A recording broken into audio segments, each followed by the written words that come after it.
Hi everyone. দেখো, যেদিন হোলি ছিল ঠিক তার আগের দিন রাতে আমরা একটুখানি নিউট্রনের দিকে গেছিলাম। একটু নিজেদের একটুখানি কিছু কেনাকাটা ছিল, সেই জন্যই গেছিলাম। তা ফেরার সময় হঠাৎ করে আর কি মনে হলো যে আমাদের নিউটনের এখানে তো সোনাঝুরি হাটটা বসে, তোমরা অনেকে হয়তো জানো, আমিও জানতাম, কিন্তু যাচ্ছি এই করে করে না, আর সত্যি কথা বলতে যাওয়াই হয় না। যাওয়ার সাথে সাথেই ওনাদের অভ্যর্থনা দেখো, যেহেতু পরের দিন দোল ছিল, এই যে আবির ওনারা মাখাচ্ছিলেন, তারপরে প্রসাদও দিচ্ছিলেন। যাই হোক, সবাই মিলে আবির মাখা হলো। প্রথম রঙটা কিন্তু ওনারাই দিয়েছেন, এটা মানে খুব আনন্দও লাগছিল, বেশ ভালো লাগছিল, একটা অন্যরকম অনুভূতি, বেশ সুন্দর, এত সুন্দর লাগছিল। আর চারপাশটা দেখো, সব থেকে ওপরটা এত সুন্দর করে করে ডিজাইন করা রয়েছে, কালারফুল লাগছিল।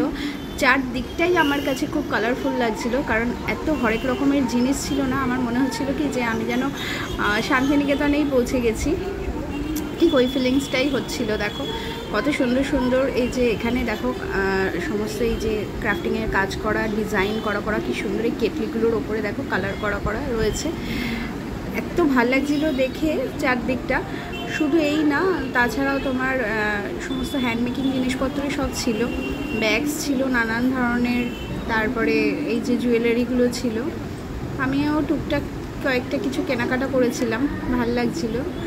আর মাটির জিনিস ছিল, শাড়ি, জামা কাপড় সমস্তটাই, মানে সব এ থেকে জেড অবধি দেখলাম যে সব ছিল, যেরকম আর কি আমরা শান্তিনিকেতনের সোনাঝুরি হাটটায় যে ফিলিংসটা পাই, ঠিক সেই রকমই। যাই হোক, মানে আমি ঘুরে ঘুরে দেখছিলাম আর ভাবলাম যে তোমাদের সাথেও একটুখানি শেয়ার করি। পুরোটাই আমি কভার করেছি আর কি, বেশ ভালোই লাগছিল। হাঁটতে হাঁটতে পুরোটা অবধি গেছি, যত দূর আর কি, মানে আর কি পুরো এটা বসেছে পুরোটাই গেছিলাম। আর এই যে টুকটাক মানুষজনও ছিল, বেশ ভাল লাগছিল। আমাদের একটু রাত হয়ে গেছিলো, তাও মোটামুটি এটা চলে 11টা থেকে 9টা পর্যন্ত। তোমরা চাইলে কিন্তু একবার ভিজিট করে আসতে পারো, কারণ আমার মতন আর কি যারা এখনও পর্যন্ত যাওনি, অনেকেই হয়তো গেছো, কভারও করেছো অনেক, কিন্তু আমার সত্যি কথা বলতে যাওয়াই হয়নি, এই গেলাম ফার্স্ট, বেশ ভাল লাগছিল। এই যে তারপরে চলে আসলাম, দেখো এখানে বাঞ্ছারামে মিষ্টির দোকানে এসেছিলাম আর কি, কারণ পরের দিন দোল ছিল আর আমার তো গোপাল রয়েছে, তো ওর জন্যই আর কি মিষ্টিগুলো নেওয়া হচ্ছিল।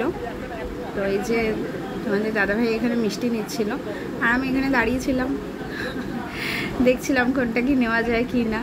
হ্যাঁ, আর এই তো মিষ্টি কেনা হয়ে গেল, তারপরে আর কি ব্যাস বাড়ি চলে আসলাম।